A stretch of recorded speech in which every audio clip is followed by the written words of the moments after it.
do a sound check. Woo! Oh my Lord, I look like a crazy woman.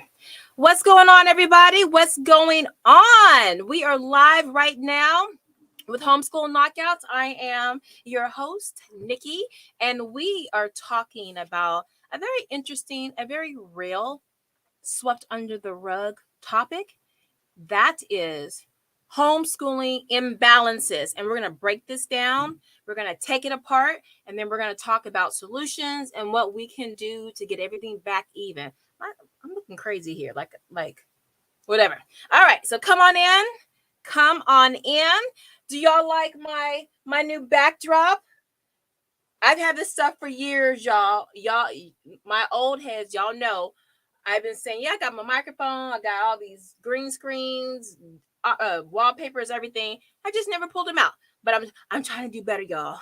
Now that my book is done. Well, not done. It's, editors and stuff like that. But the bulk of it is done. I can do more stuff with you guys. So let's talk about that. You know how we do. Well, before we do that, since I got all this little fancy equipment, please put a 1 in the chat if you can hear me and see me, because I got this green screen. I might disappear into these books. Let me just put my little tendrils behind. Okay, that's better. Please put a 1 in the chat if you can hear me. Oh, that's hot. That's my tea. Put a 1 in the chat. Oh, I need my bell. Oh, no.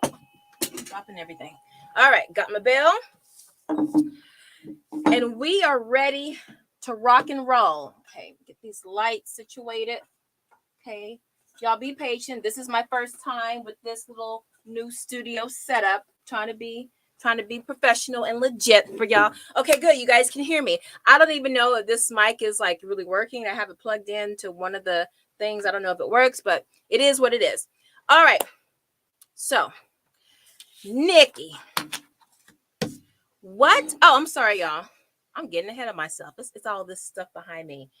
Now, when you come in, totally up to you. Please let us know where you're coming from.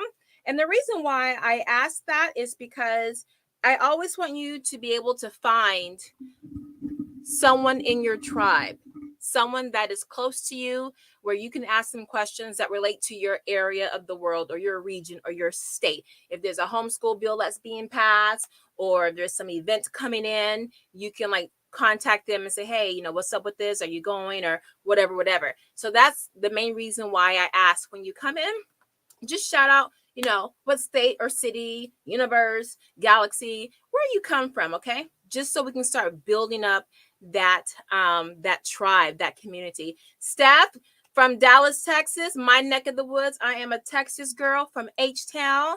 Y'all Dallas folks, okay, but you're cousins, so I got love for y'all. Y'all, I don't know if I'm supposed to speak directly into the mic or to the side, so we're going to experiment today.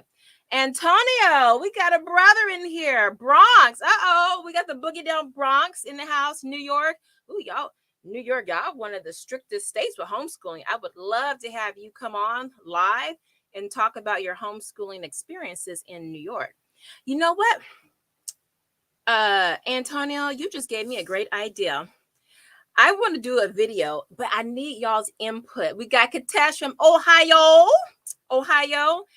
But Antonio, you just gave me a great idea. I want to talk about the most restrictive homeschool states and the most relaxed homeschool states. Okay.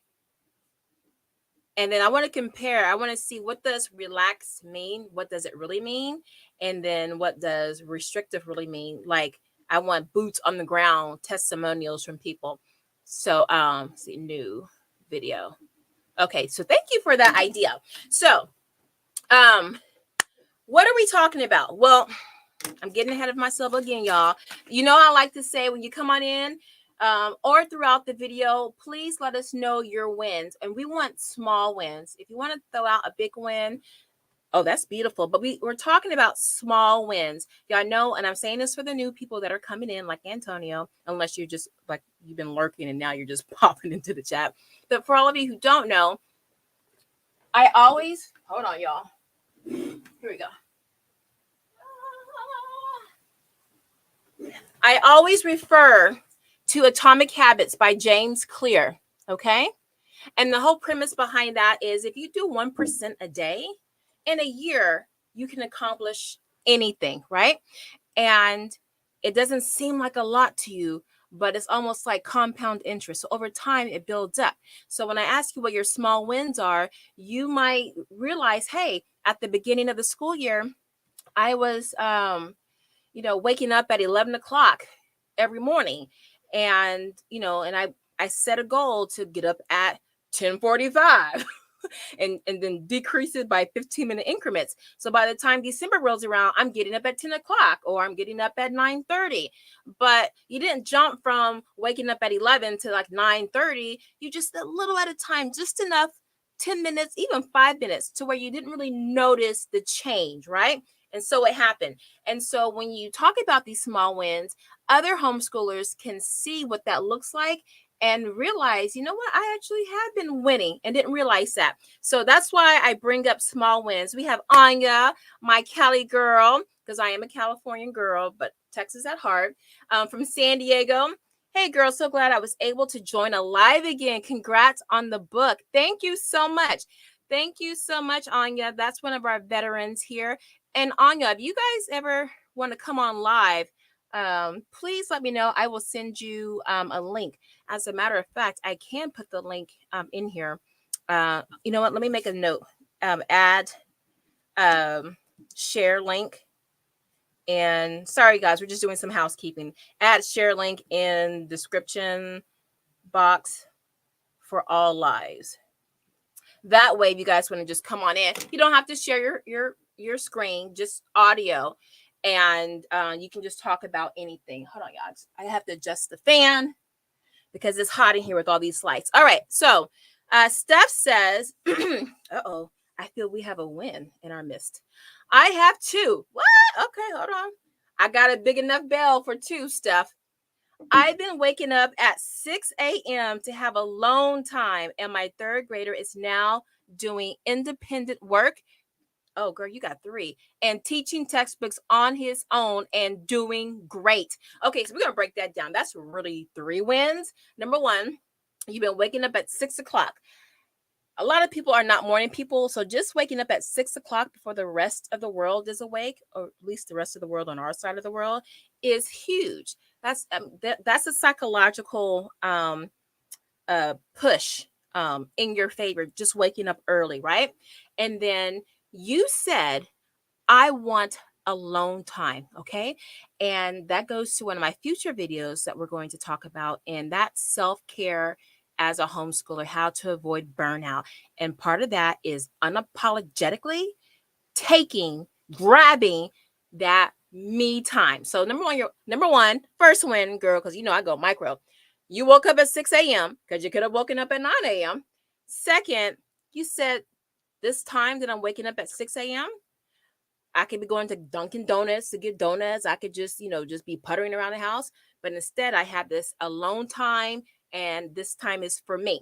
And then the third one is your baby and your child is just in third grade, is just really emerging with that independent work, which is going to help you avoid burnout down the stretch. As a matter of fact, part of your child working independently and teaching textbooks is really good for that, for independent. I need to do a video on teaching textbooks. No, I never used it with my kids, but as a curriculum expert in the fact that I have a master's in curriculum development, it's a really, really great book. Well, I like the whole series. It's really great to help foster that, and by series I mean like all grade levels and stuff like that. So you're doing great. So y'all, let's give Steph in the comments, y'all put a hand clap or a 100 or a fist bump. Y'all give her flowers. Oh, hold on, let me start that over. Hold on, Steph. Okay.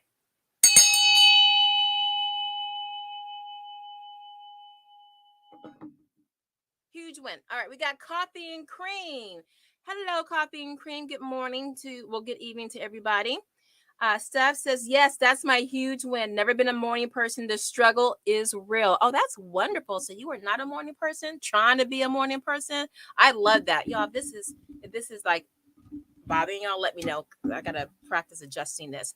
Anya. Okay, I think Anya's coming in with something. My personal win. I got myself a Fitbit. Uh-oh, here we go. I feel this fitness stuff coming on. And I have been getting my 10,000 steps in almost daily since. Second win. I'm so obnoxious. As a homeschooling mom, I feel like I have not been moving enough before. Girl, listen. Let me tell you. I was getting dressed before the live, and I had on a tank top because I was in the garden earlier, and I was looking at, hold on, let me put this down. I was looking at my shoulders, and I realized that I couldn't see the bone, on my shoulder, or my collarbone was, I was all nice and protected with all the skin. And I was like, man, I gotta drop some weight. With my knee and everything, I haven't been to the gym. I haven't been taking care of myself. But I was just looking, I'm like, oh Lord, I need to do some 10,000 steps. So kudos to you, Anya. I love that. Yes, y'all give these people their flowers, their thumbs up, their fish bumps. We're gonna wrap this up in just a quick second, but still feel free to jump in anytime during the live and let us know your win. By the way, I laughed so hard when your bell broke on that live. Y'all, listen, I think this was the bell my mom gave me when she first got it. My dad was in Okinawa in the war, and he brought back a lot of stuff for my mom, like right when they got married. And I'm almost positive that's the bell that I broke, but I'm not going to ask my mom. But when I go visit her next month, I'm going to be looking for the bell in her china cabinet, because I think she just bought, because this is like Princess House and they've been around forever. But I don't know. I hope I didn't break that 50, 60-year plus bell. All right. Let's see. Hey, okay. Yes. Oh, hey, Malibu. Yes. All right, guys. Okay, so let's get started with our topic at hand. Now, homeschooling imbalances, or is your homeschooling uneven? What do I mean by that? Well, let's just break it down. Uneven, that means on a scale, something's heavier and it's weighing down, and something's lighter and it's going up. Okay, it's not even, basically. So you're doing more of something and less of something. And with that imbalance, it can change daily, hourly, weekly, monthly, right? Now, in your homeschool, and what I'm talking about uneven, I'm talking about two main things. One, academically, how you're teaching or interacting with your children. That's the first imbalance. So that's like your seesaw, the first seesaw. So on this side, this is the subjects that you're teaching, what subjects are preferred, which ones are disliked, which ones are hard to teach, which ones are intensive, which ones are fun and breezy. That's on that side. And then on this side, your homeschool. Like, what's the attitude? What's the tone? Are you guys groggy and grumpy in the morning when you wake up, like on Mondays, but by Thursdays, everyone's perked up because the weekend's coming, and they're energetic, trying to get their stuff done. That's a roller coaster week, right? Especially if you see a pattern where on Tuesdays it's a drudge, on Thursdays it's a breeze, and you see like on those days. Okay, so that's like an imbalance, especially if it's way like too much on one day and way too easy on the other day. So we're going to break all that down. So the number one reason, and not in any order, but the first reason, oh man, I should have put my little online little things on the board. The first reason the first thing that could cause a homeschool imbalance, and this is actually a common one, is when the parent hates a subject.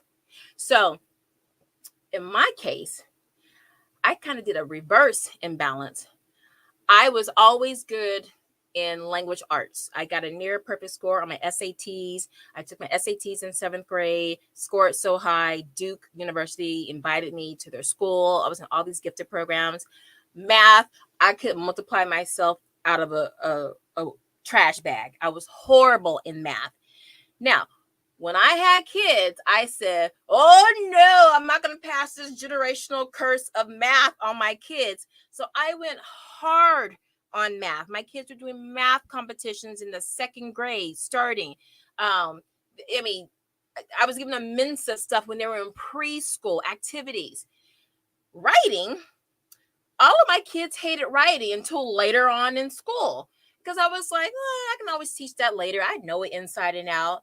And so I would spend so much time on math manipulatives and math crosswords and problems and puzzles and events and anything related to math. Got to do chess. You got to do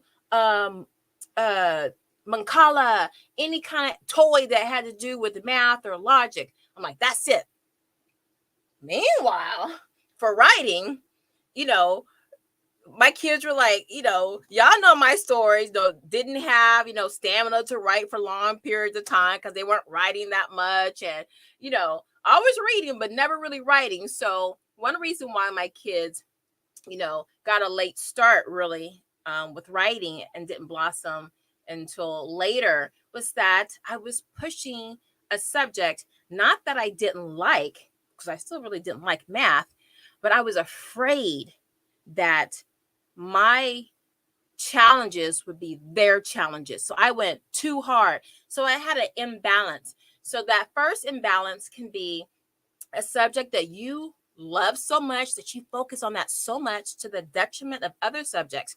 Now you'll teach those other subjects, but you might not, or you might give 15 minutes or whatever, or every other day.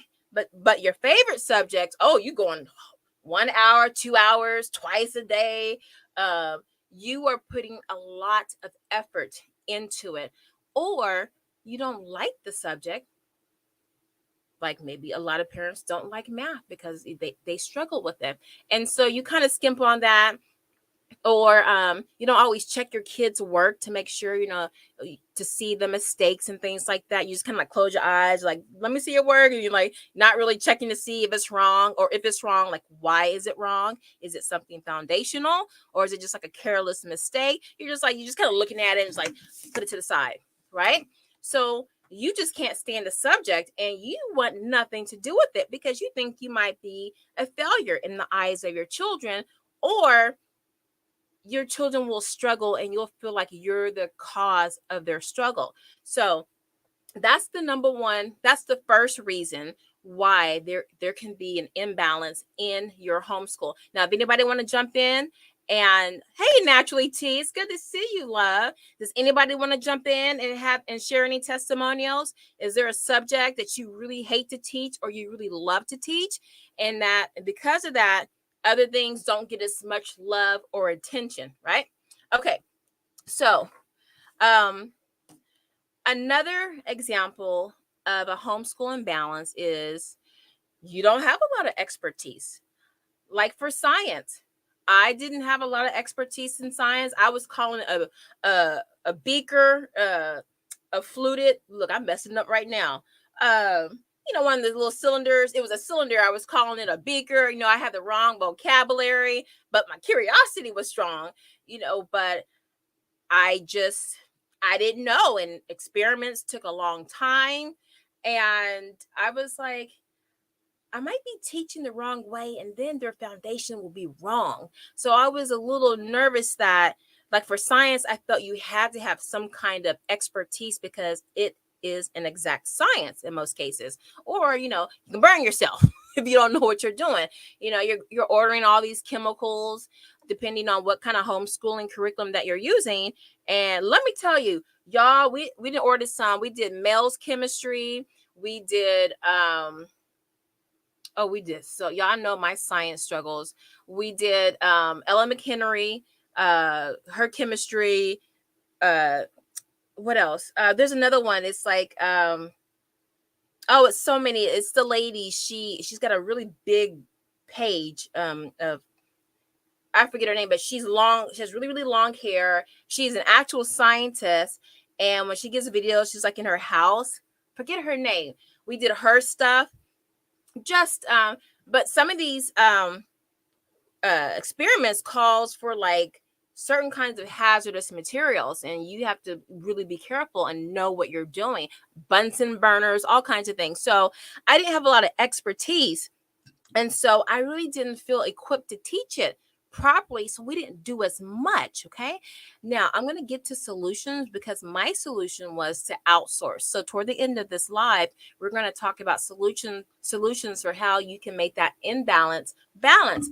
But let me tell you, it's okay if your balance is like, you can't see that. If your balance is like this, just, because that's life. Not everything's going to be equal. And can I make that equal? Look, okay, right here. It's okay if things swing like that. That's the pendulum. Things are going to be like that. But when it's like this, that's when your eyebrow needs to go up, okay? But just subtle differences, imbalances is going to be natural, because that's just how life is, okay? But so the first reason for imbalance is you hate the subject or you really love the subject. The second reason is you don't feel you have the expertise to teach it. Take middle school and high school. Have y'all noticed?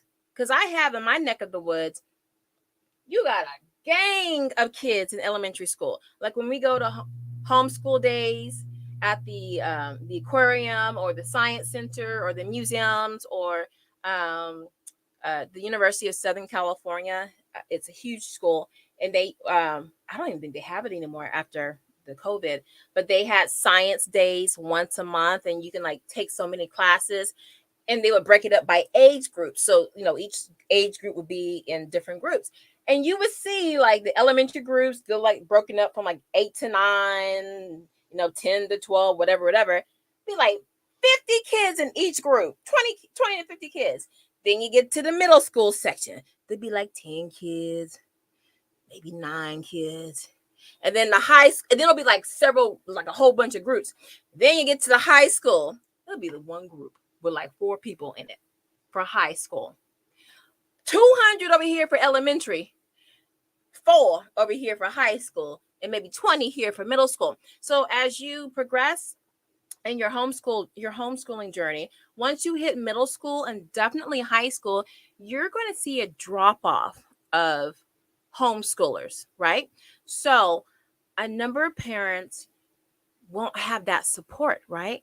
Or there won't be as many classes to send their children because there just aren't that many children in their area. Now, I live in Southern California outside of LA. We have a very active homeschooling community, but even I saw the drop off from middle school, and then by 8th grade, honey, it was like a small private school where there's like 7 kids in the class. It was a real big drop off. So it was hard to find the classes.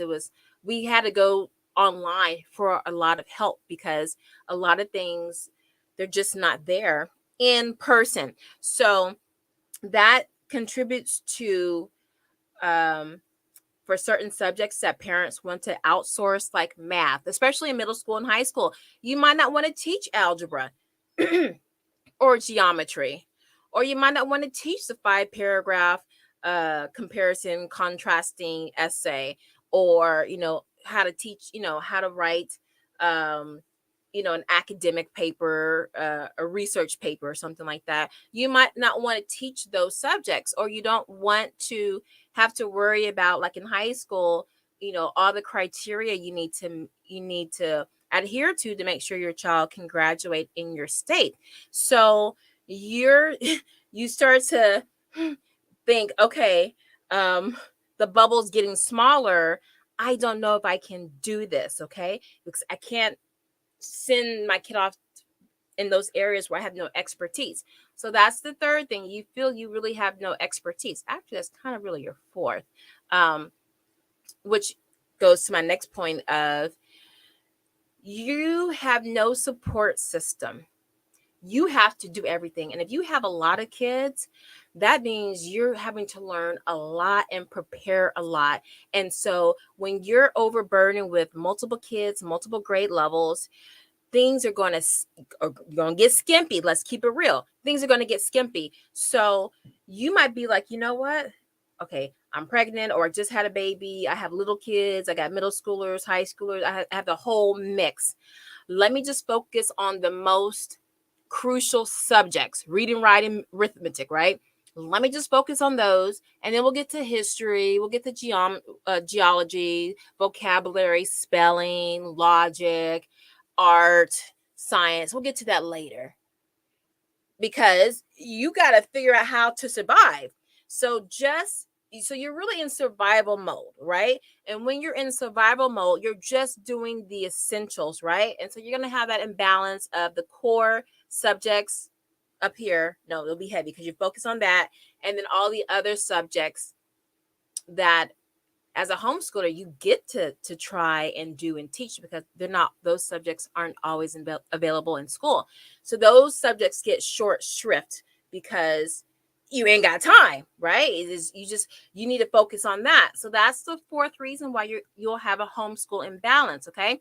The fifth reason is, I think I alluded to this earlier. It's hard. Like, certain subjects, I mean, not hard, it's labor intensive.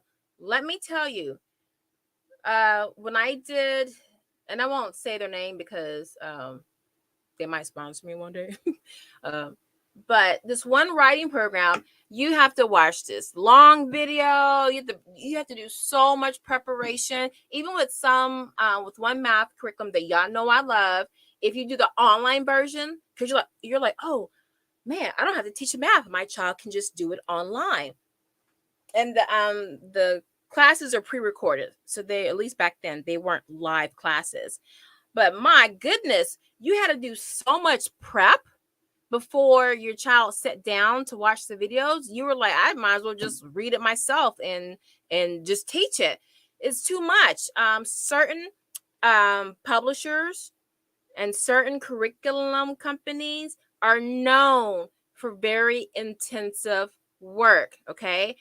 What comes to mind? Classical Academic Press. That's one of my favorite publishing houses for homeschool curriculum.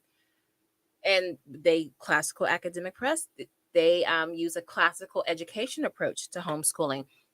And typically with that approach to homeschooling, a lot of your stuff can be intensive because you're dealing with a lot of high level concepts, the literature, the logic, not so much in math, but it's a lot. And you have to do a lot of preparation, right, to even understand it yourself. So when you have to spend 30 minutes to an hour to prep a lesson that lasts 20 minutes, what you gonna do? You might just half-ish ass the planning, and then teaching something where, you're leaving out gaps or, key concepts because you didn't really have time to go through the whole, rigmarole of the prep. And so your child's not getting as much as they needed. So there's that imbalance again. They don't really have that knowledge. So those are really the 4 or 5 reasons why you can have a homeschooling imbalance. Do I have any questions so far? Because we're going to talk about solutions. Y'all know I have to get out of here at 6 because my son has got a football game. So those are your challenges. So if you see yourself in any of that, because I've been in at least 4 of those categories, this is what you can do. Okay. This is what you can do. So any questions so far, really quickly before I move on? So all of y'all have a very even homeschooling journey going on. All right. I guess it's just me navigating the choppy, uneven waters of homeschooling. Okay. So solution number 1. Let me see if I can put something up here. Solution number 1 here, I can put it up here. Okay. Child or parent hates a subject, hates or loves a subject. Okay. What do you do when you're in that predicament? So I'm going to put this up here so you guys can see. Okay. Might need to edit this a bit. Child, parent.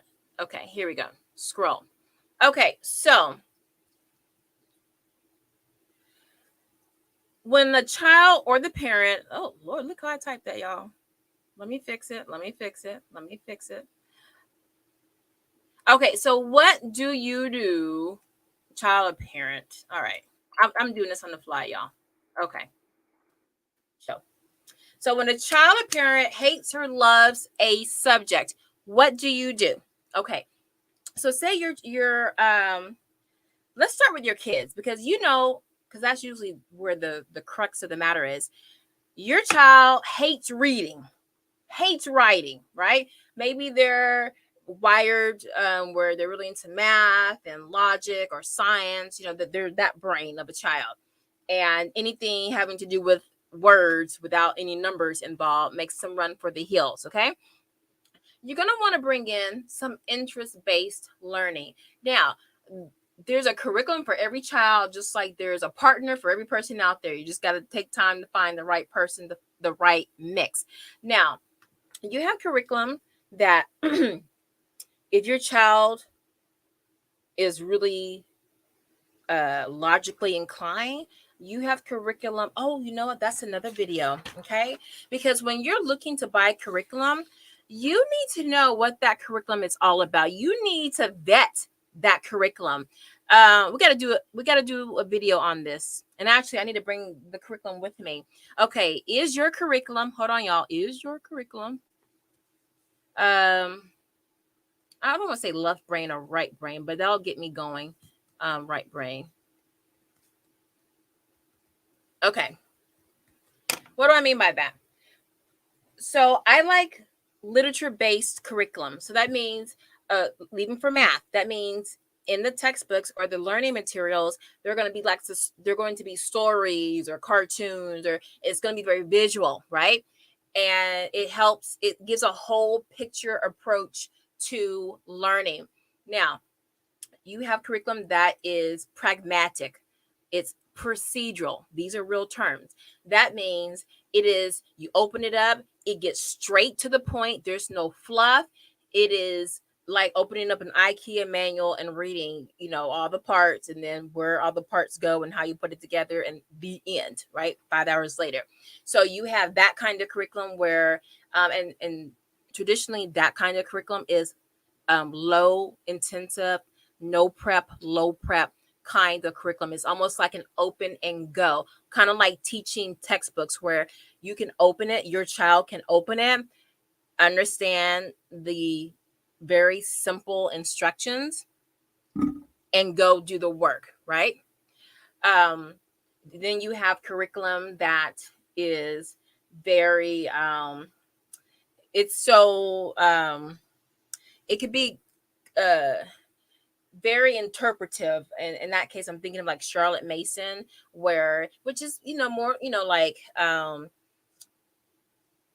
it's it appeals to the left brain, where you're the arts, the humanities, it leans toward that kind of thinking or persuasion, so that might align more with your child's personality. Okay, so if your child loves creative writing, they love to doodle, to draw, they love to read, then giving them something maybe from Rod and Staff, which is very intensive, very verbose, might shut them down. Just like if you had a child who loves IEW curriculum, which is procedural and it's to the point and it teaches a formula and there's no extra thinking or interpretation.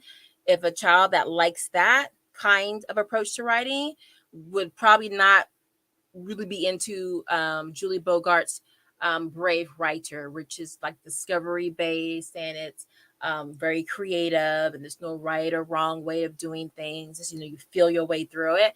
So it's figuring out your child's interests, what they're interested in, and they'll let you know. And then trying to match, if possible, trying to match the curriculum to what they like. Now, if they hate that subject, you got to do a little detective work. Is it because it's too intensive for them? Is it above their level developmentally? Is it too much? You have high expectations for your kid that your kids don't have for himself or herself. So you got to do some little inner reflection, right? Why does my child hate this subject? Is it because they don't like the subject, or is it because they don't like the resources that I have for this subject?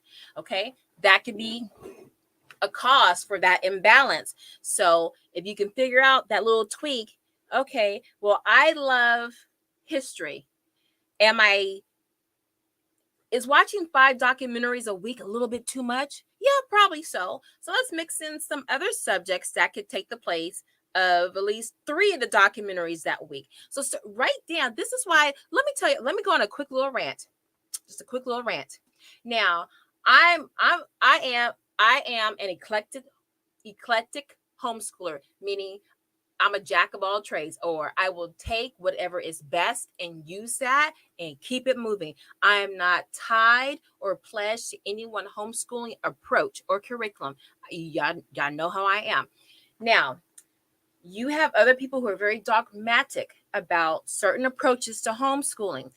And in so doing, they put an albatross around their neck. I'm not calling any names. I'm not pointing any fingers. We need to talk about this, because this is how you get a homeschool imbalance, okay? Especially when your kids are running the homeschool this much, and this is you don't get this much input into your homeschool balance. Actually, that was my 6th reason why you have a homeschool imbalance. We're talking about the lifestyle, right? Now, when your child hates something, or they don't hate it, but you love it a lot, but they're not really feeling it, so they don't want to do it as much as you want to do it, right? But they're learning, right? But they're determining what gets done and what doesn't get done. Okay, I know I'm jumping off to the 6th reason. Let me take this off the screen really quickly, because this is important. The 6th homeschool imbalance is when you and your kids are knocking heads. Remember how I talked about the homeschooling environment? And the main one is when your child is adamant about not doing something, or is adamant about, I'm going to do this, and you don't really have a say in that. That's a huge homeschool imbalance. What am I talking about? Your child hasn't done math in 2 weeks. So I don't feel like doing math. I don't want to do math. And you don't want to have the argument. You don't want to have the battle with your child, right? And next thing you know, you've been kind of approaching multiplication for 6 months or that whole year, one little concept, because your child didn't want to do it. Not because there was some kind of disability or there was some kind of problems going on, because they just did not want to do that. And so because your child didn't want to do math, you didn't do math. And so now you have this imbalance. I saw this a lot when I was at a homeschool charter. And baby, let me tell you, we're going to tangent for a second. How am I on time? 5:45. We're going to tangent on a second. Then we're going to bring it up with the solutions. Let me tell you, I would volunteer at the school. So I would be there like around 10 o'clock. School started at 8 something. There would be parents coming in there with their kids, 10 o'clock, 10:30. Oh, well, Susie didn't really want to get out of bed, or, Jake was just, he was so tired from last night, and, just kids. I had one kid in the class. I did a book tasting, and I was trying to help her. This was in 4th grade, I believe 4th or 5th grade. And she had problem writing. Like, she kind of wrote like kindergarten level, and her reading was weak. I already knew that. So I made sure I was at her table with her friend, with her group, so I can help guide her, like choose a book appropriate for her. And then, because you had to do like a little review, and then to kind of help her with the review, like, you don't have to write all that. Just, okay, what was the favorite thing? The the the cinnamon. Okay, let's just write cinnamon. You don't have to write, but one of my favorite ingredients was the cinnamon. Just do cinnamon. Let me help you how to, she was like, I don't need your help. I'm just fine. And she said it with such venom and attitude. And then she pushed my hand away. And I was like, oh, girl. In my mind, I'm like, go ahead and struggle. Go ahead and struggle. You're in a 5th grade classroom and you can barely read or write. And it was in that, I was not mad at her at all. I actually was even more sympathetic, because that's when a child lashes out like that, they are aware of their inadequacies, and that's their way of reacting to it. Now you say, oh, well, not everybody can read and write in 5th grade. I understand that, but there are certain milestones a child would make just based developmentally. Just from her writing, I could tell she rarely wrote at all. Just her finger, her pincher grasp. So these are things that you notice. Like, honey, I know I did occupational therapy for 5-6 years with my middle son who was on the spectrum, speech therapy. You can't sugarcoat anything from me. I know when something's not being done.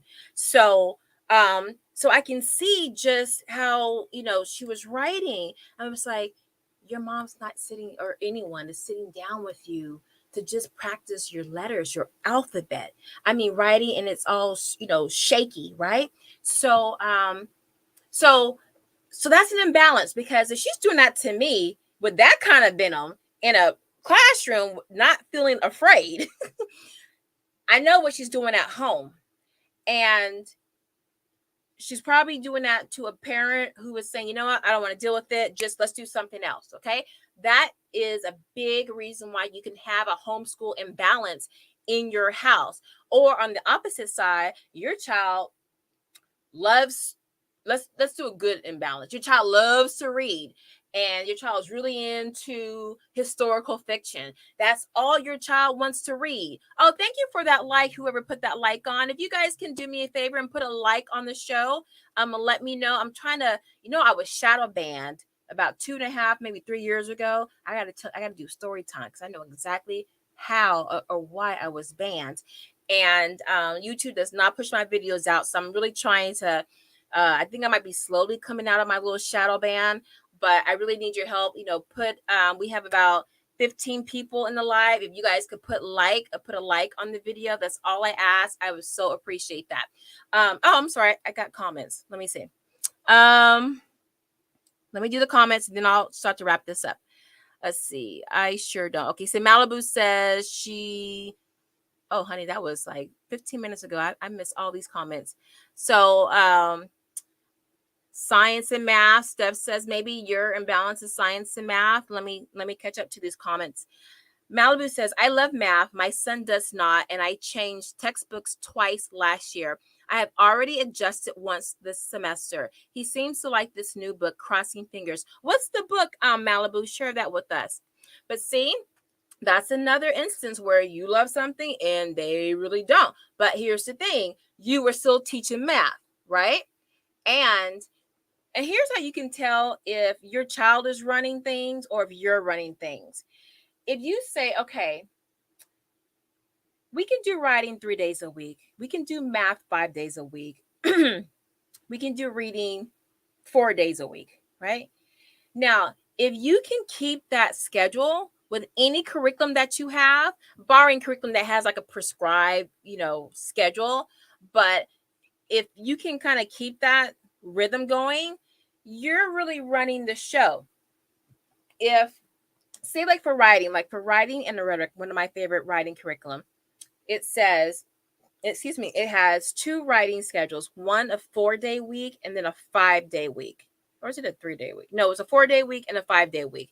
But it tells you if you want to complete a book a semester, these are the ideal time frames of working with this book. So if you decide, okay, we're going to do 4 days a week until we get more comfortable, and then maybe we can do more with it or something like that, or vice versa. But your kid hates writing.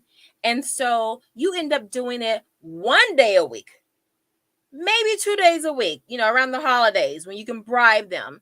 Then your child's running the household. There's going to be an imbalance.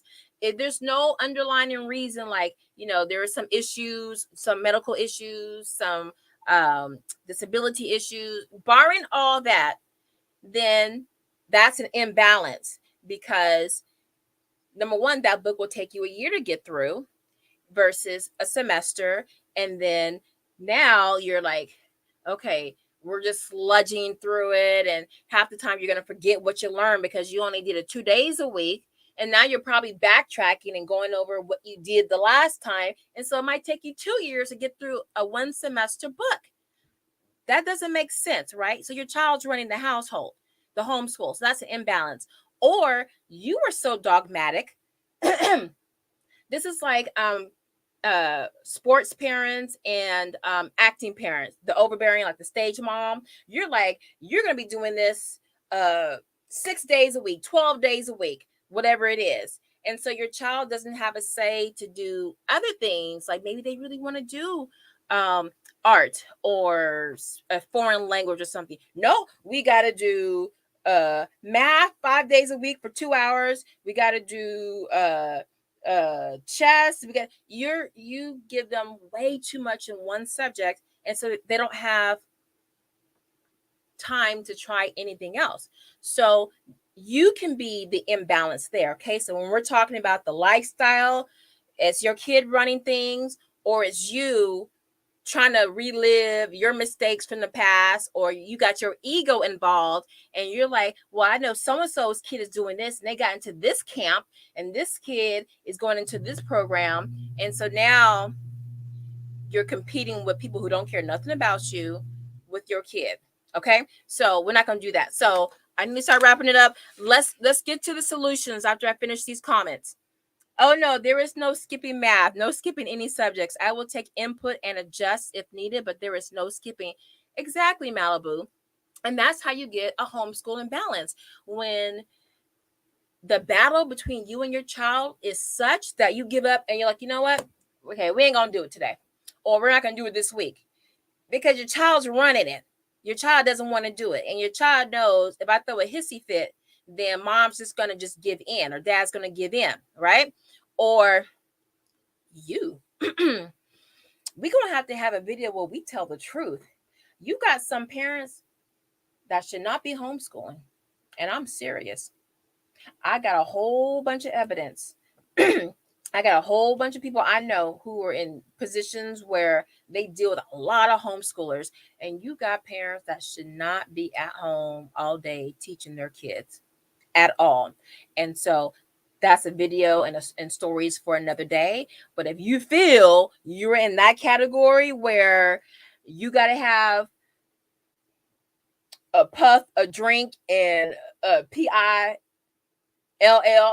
before you sit down and teach all at the same time, or I'm not trying. If you're going through things in life, you're going through things. But you have parents out here who they just don't homeschool their kids at all. Their kids are really fending for themselves, and so that's a whole nother level of imbalance, and it verges on the area of neglect. But that is very present. Absolutely. But let's get to the solution. So for this one, I was all over the place. What's the solution for when the child hates a subject? Find out what they like. They hate math. Okay, you hate math? Okay.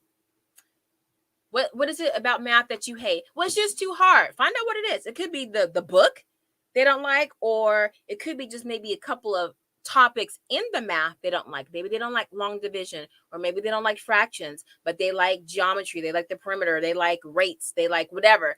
It could just be certain things within the math book. This is why it's important to check in with your kids, especially if they're working independently.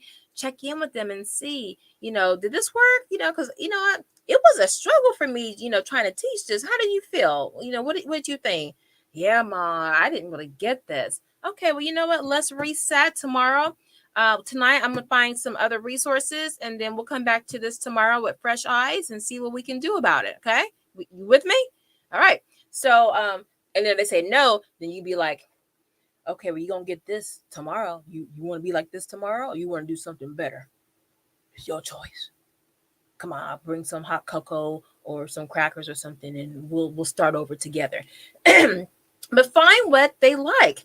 If it's curriculum, if it's the curriculum, find out, okay, do I need to change it? Do I need to do less of it? Can I skip some things? Can I cut some things out?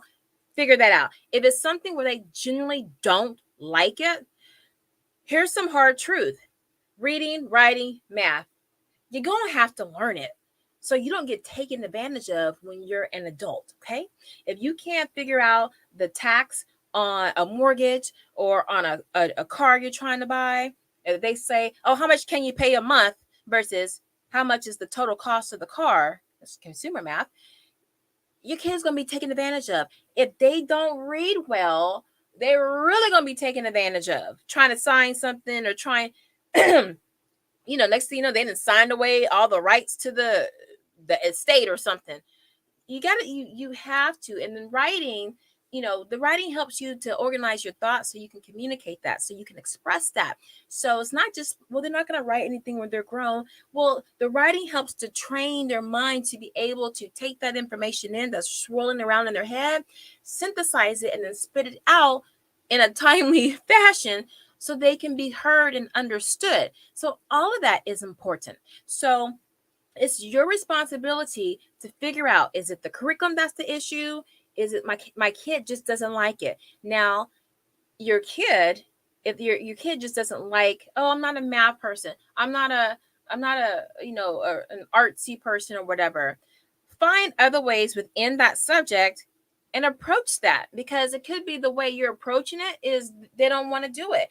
If your child is the teaching textbook, the Saxon math kind of kid, giving them Beast Academy, giving them Singapore math, baby, that's like giving a little baby a gallon of motor oil. It don't mix. You don't do that. It's going to be a disaster.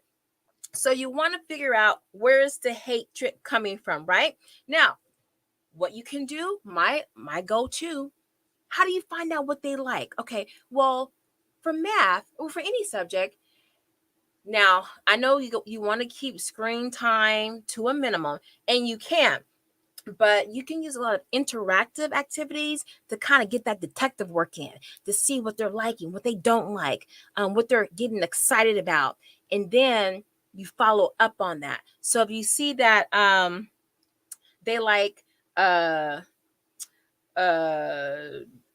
learning seeds, or they like Crash Course, or they like IXL, or whatever it is, then you stay with that. Okay. A lot of times those online resources will have a website or a place to go to where you can you can download resources, right? So you're like, I didn't bought this curriculum, we're going to use it. Fine, use the curriculum and tell them. After that, then you can go on this interactive game or this app or this video or this documentary, so it lessens the blow with that curriculum that they don't like.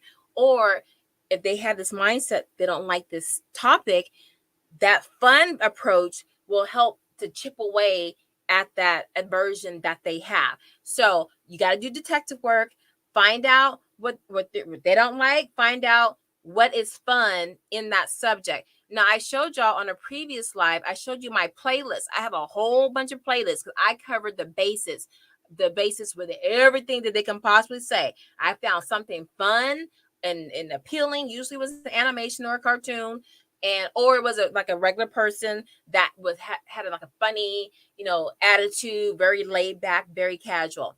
So, it's 6:00. So keep that in mind. Also, flexible scheduling. Now, I owe you guys a freebie for when I was gone for like 2 weeks. Where is it? I think I haven't finished it.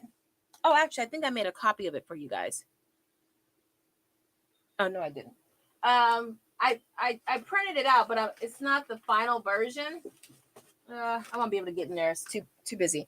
But I made a block schedule, and I'm still tweaking it, but that's going to be a freebie for you guys. So flexible schedule for the parent who was like overbearing about, we have to do all of this, and you are the imbalance in the house. Do the block schedule. So you want to cover a lot of things, or you just want to cover one thing all the time.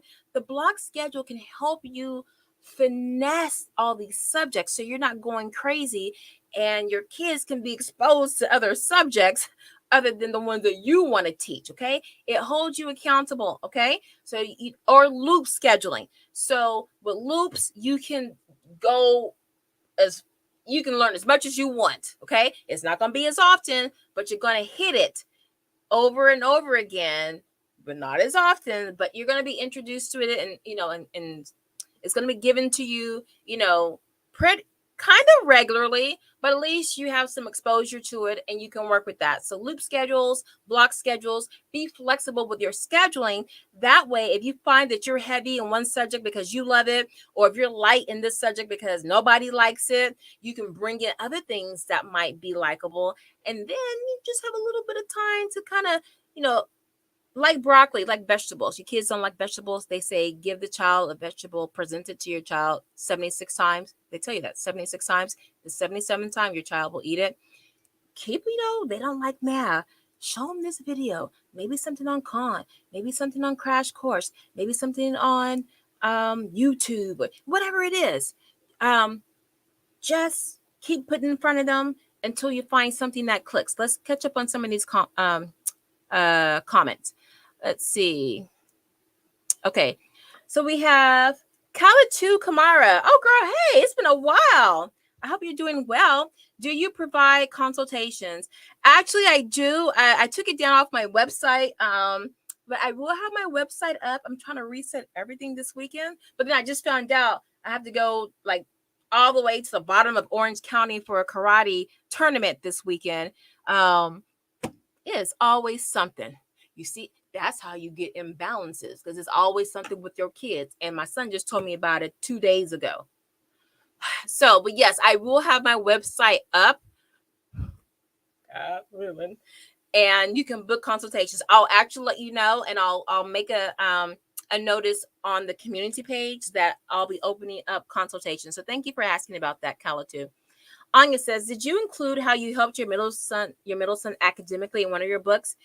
As a matter of fact, that's why my book is so thick. I give so many examples based on lots of different disabilities on how to help your children academically. My editor finally, she finished editing my book. And so I took a week off because I just couldn't deal. I didn't want to like read the comments. I wasn't mentally ready. So Monday, I will be going through the book and processing all of that. And then I will be reading chapter excerpts to you guys until my book actually launches in winter 2023. So yes, I will be talking about, not me personally, but in general, how I can, how to help your children academically if they have, some sort of learning disability. Kalatu says, how does one encourage a 6-year-old to write? My son hates writing. Oh, baby, I have a lot of, you know what? It's my lives. I think probably in late October. I have to do it when football season is over. I'm going to go through my lives. I dropped so many jewels in my life off the fly. I have one because someone asked me that exact question, and I just did something up against the wall that your kid can do, because it's gonna shock and awe them. That's what you want to do. You want to shock and awe them and surprise them, and it's the Jedi mind trick. And then you just reel them in like that. But I do have, I gotta find that video because I actually gave so many great advice that I had a lot of people DM me. So I gotta find that video though. Was that a earthquake? Sometimes my studio's over the garage, and if my son slammed the door going out to the garage, coming in and out, sometimes it feels like a tremor, an earthquake. I know the difference, but wait, video on writing hacks. Find live video. Okay. And I'll relive that. But that was really, so many people love that. I think I gave 2 or 3 examples. I'll try to pull that up, but it's not going to happen anytime soon. But I think I do have a video on writing tips. I know I recorded one. Whether I published it online, I'm not sure. But that might need to be put up sooner rather than later. So thank you for asking about that, Calatu. VG, hi VG, it's good to see you. It's been a minute. I know you asked me about math stuff, math placements a while back, and then I think about transitioning to middle school, I think. Let's see. Tips on how to increase the vocabulary and thinking skills, imagination when it comes to writing. Student is good at reading, but when writing, the vocabulary is really basic. The Critical Thinking Company. I love that publishing, the publishers. They, for those who are in public school, you to get into the gifted program, you have to take the OLSAT. I think it's something OLSAT test. It's a test they give to determine if you're going to get into their TAG program, the Talented and Gifted program. Now it's GATE. I think it's Gifted and Talented Education, whatever. So all throughout my district, which is a very high achieving district, and then 2 districts, surrounding, which are even higher, the gifted teacher, all 3 of them use their work from the Critical Thinking Company, because it's the Critical Thinking Company. Its slogan is for gifted children. So, so anything there, as a matter of fact, they have a lot of thinking skills. I got, off the top of my head, a reading detective, science detective, inferences, visual discrimination. All of those are precursors for thinking skills and vocabulary. And my husband's like, you're wrapping up. But it's great. So that's a good start right there. I have a lot of their books, and they have a lot of online resources now, but I would get the print, the hard copies. You know what? That should be a video too. What did you say, VG? Vocab and thinking skills. And these will just probably be lives, just because I will get them out faster. Thinking skills tips. Okay, so try that out. Definitely for vocabulary and thinking skills. It's the Critical Thinking Skills Company, so you can't go wrong there. Malibu says, we are using a very old math book, Explorations in Mastering Mathematics. My husband's grandmother was a math teacher. I inherited a lot of books. You know what, Malibu? When I was turned on to Marva Collins, I did a video on her. I said, I got to use what she's using. Come to find out, she was using, oh, Lord, just forgot the name of it. What is the name of that curriculum she used? I forgot. Every time I think about this, I always forget the name of the curriculum. Anyway, the curriculum was from the late 70s, early 80s. And it was It was retired. I don't know when it was retired, but what they do is another company will come in and buy that publisher, that book publisher, all their work, and then they'll just redo it and to update it for new standards, and then it becomes a watered down version of what it once was. So I looked high and low for like 3 months trying to find the original books that she used from the late 70s and 80s. I'm like, somebody had this in the garage, with the silverfish inside and the water stains. I will take it and just make copies. Could not find it. So with the books that your grandmother had, a lot of times the education back then was so far superior than what it is now. I mean, they really just taught. It wasn't all these standards and these things we have to meet and all that kind of stuff. It was like pure, unadulterated teaching. So I would be interested to see what some of those books look like. But yeah, hold on to them. All right. So I am way behind in solutions. So I was talking about videos, flexible scheduling, incorporating multimedia. Oh no, not that. That's something else. Number 2, when your child or when you hate a subject, is shift the perspective. It's that Jedi mind trick, right? Remember what I said earlier about just you keep introducing it to them different ways until they finally take a bite. and then you shift their perspective. And the reason why I know this works is because I'm a big fan of Joe Bowler's mathematical mindset, and she is on a mission to stomp out anyone who says I'm not a math person. She was like, no, you are. You got to change your mindset, your perspective. So in that, and I'm a true believer in that. That really helped, especially with my middle kid, because I had he's a linear thinker. I had a really, I gotta get out of here. And I need to plug up my laptop. What am I at? I'm at 28%. Okay. Let me go through this quickly. When you, the parent, you hate it, get on OutSchool, get on Khan Academy, get on IXL, get on, I love learning platforms like Online G3 or Athena's Academy. There's so many, y'all. And I think I had a video of my favorite online resources, but let me write it down again because I can always add something new. Favorite online resources. Just throw in the towel and let somebody else do it, okay? There's no shame in the game. There is no shame in the game because it's getting done. So if you don't want to deal with it, let somebody else deal with it, okay? You have no expertise.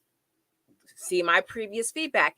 Then you need to find you some tutors. Like my kids have 2 tutors right now, one for French and the other one, he had it last year for chemistry, but he had a tutor on OutSchool, right? So, and then my middle son, he had 2 tutors. He had one for Spanish or for French, and then the other was math. So he had math. So get a tutor, go on those online platforms, classes, outside classes, get them out the house, let somebody else teach them, let them hang out with other kids. A lot of times other kids are great teachers. It's that little, it's that a peer effect. They rather learn from somebody who was their height, their age, same kind of music, all of that. Okay. Let me see. I think 15, I gotta get out of here. Okay, so subscriptions. I did mail because I didn't want to teach science, so I got a subscription to Mel's Chemistry, MEL. I am not affiliated with them. It is a very sophisticated science subscription service. I think it was around $40+ a month, but they gave me some good stuff. As a matter of fact, that is going to be a video review because I want to get rid of it.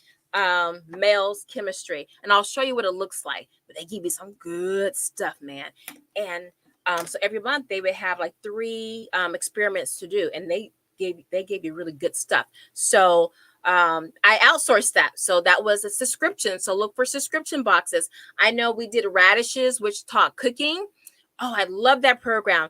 But let me tell you, you think, oh, that's just cooking. No, it's math, it's reading, it's hands-on activities, all kinds of things. So don't just look at something that's the only thing it teaches. Look further. As a matter of fact, we got to do a video on homeschooling, macro versus micro. Homeschooling, macro. I brought it up a while back where I talked about the big picture homeschooling versus parts to details, parts to parts homeschooling versus whole to parts learning versus parts to whole learning. I have a wonderful diagram. Look, y'all, I'm getting better. Y'all ain't gonna be able to handle me. Look, I got my magnetic board. What's all this? Well, this is from All About Spelling, but what is this on here? Oh, look, something my kid wrote. I don't know what it is. I don't know. So he was writing something and was doing whatever. I don't know. But I'm going to erase this. And we are going to really go deep diving into whole to parts versus parts to whole. Okay. Whole to parts. I have to write this down. Otherwise I'll forget. Okay. Parts to whole. Parts. Okay. I got to write it. Parts to whole. Okay. Y'all don't worry because once football season is over. Is that an ice cream truck? we can go for longer. I could start the live earlier, but I think a lot of you guys aren't like really ready yet. But anyway, so what was I saying? Y'all, what was I saying? I don't even know because I'm trying to rush. Was that it? Do you have any questions? Did I leave something out? Let's see. VG says, thank you, Nikki. You are welcome, my dear. You are most welcome. Thanks, Nikki. Have a good weekend, everyone. You too. Okay, so we're going to get out of here. You guys gave me a whole bunch of video ideals coming up, and we will come back. I will let you know what the next topic is. I might even do a poll, and I do owe you the block schedule printout. I'm just trying to make it pretty, but it's done. So I'll have it ready for next Friday. Have a wonderful weekend. Please put some likes on the YouTube channel. Let me know y'all appreciate me bumping my gums for over an hour. So give me some likes. I'm begging. Give me some likes. And I will see you guys on the next year. Peace out. Love you guys.